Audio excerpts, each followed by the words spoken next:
Hello friends, அஸ்ஸலாமு அலைக்கும். எல்லோரும் நல்லா இருக்கீங்களா? ஊரில் ஒரே விருந்து ஹெவியாக சாப்பிட்டுட்டு வந்ததால் சிம்பிளாக சாப்பிட்ணுன்னு தோணுச்சு. கட்டிப்பருப்பு ரசம் வச்சுட்டேன். சோறு கொதிச்சிட்ருக்கு. நல்லா வெந்ததுக்கப்புறம் வடிக்கணும். அப்புறம் பருப்பு வெந்த குக்கர்லேயே கேரட் பீன்ஸ் பொரியல். ஆஸ் யூஷுவல் கடுகு, உளுத்தம்பருப்பு, கருவேப்பிலை, வத்தல், வெங்காயம் தாளித்து கேரட் பீன்ஸ் போட்டு நல்லா வதக்கிட்டுருக்கேன். மஞ்சள் தூளும் சீரகத்தூளும் சேர்த்துருக்கேன். வத்தல் தான் காரத்திற்கு. தேங்காய் துருவல் போட்டு பரட்டி இறக்கியாச்சு.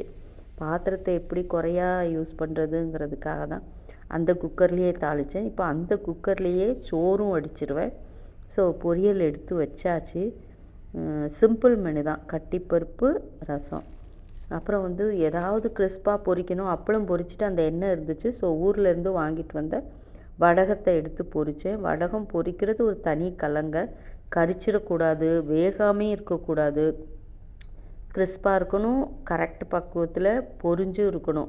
சில நேரங்களில் சவு சவுன்னு பொரிச்சிருவோம், பட் டேஸ்ட் இருக்காது. பார்த்து பொரிக்கணும். ஸோ பருப்பு கெட்டியாக ரெடியாக இருக்குது. சோறு வடித்தாச்சு.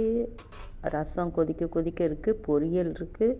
தொட்டுக்க வடகம் அப்பளமும் இருக்குது. இதான் சிம்பிள் மெனு.